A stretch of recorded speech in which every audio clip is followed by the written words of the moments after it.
Mana barumsaa tokko kan ganda tokko keessa jiru kan jireenyi hawaasummaa isaanii jiddu galaati. Daree takka keessatti barsiiftuun barnoota afaanii barsiiftu takka waan ajaa'ibaa takka agarte. Dubartoota sadii kan hafiinsi isaanii daddeebi'u. Yeroo duraa hin garre barsiiftuun tun hafiinsa isaanii daddeebi'aa kana. Yeroo hafiinsi itti fufuun isiif addaan bahe dubartiin takka ni dhufti, lama ammoo hin dhuftu gama mana barumsaa guyyaa arraa. Guyyaa itti aanu dubartiin lammaffaa ni dhufti, tan hafte lamaan hin dhufan. Akkanatti guyyaa isaanii wal jijjiiran. Isaan sadeenuu bakka tokkotti mana barumsaa hin dhufan, tokko tokkoon malee. Barsiiftuun dubbiin tun isii dhibde xiqqo maaltu akkana isii godhellee jettee shakkuu eegalte. Waan sammuu isii keessa deemu hundaaf deebii argachuu hin dandeenye. Dubartoolee tanas isaan baruu barbaadde sirritti. Guyyaa qormaataa dubartooleen sadeen bakka tokkotti walitti qabamte. Barsiiftuun isaan afaan baatee akka isaan hafanillee akka beete itti himte.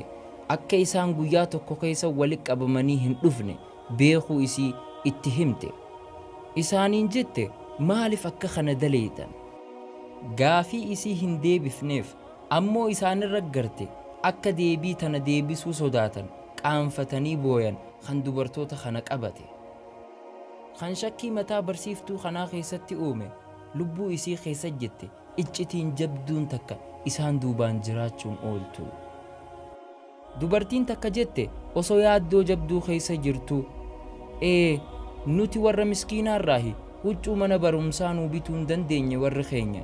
Nuti ammoo waliin itti fayyadamna addaan qoddannee kitaaba, dabtara, qalama hundumaa cufama meeshaa barnootaatu. Yeroo cufa nurraa dubartiin takka deemtee barattee galtee waan baratte nu kana warran dhaqiniif nuuf ibsiti jette. Asitti barsiiftuun imimmaan gallakkifte hoggasuma. Yaa Allah! Sadarkaa tanatti namni waa dhabe ni jira.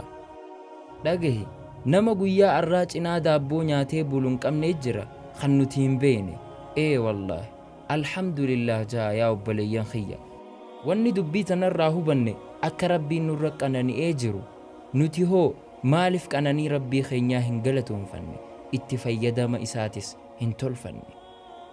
Daawwattoota keenya kabajamoo viidiyoo tana sheer godhaa nama biraan gaha akka namuu ollaa ifii yaadatuuf akkasuma alhamdulillah ja'uuf. Chaanaala keenyas naa iftiyuub YouTube gubbarratti subscribe nuuf godhaa, peejii teenyas like nuuf godhaa. Jazaakum.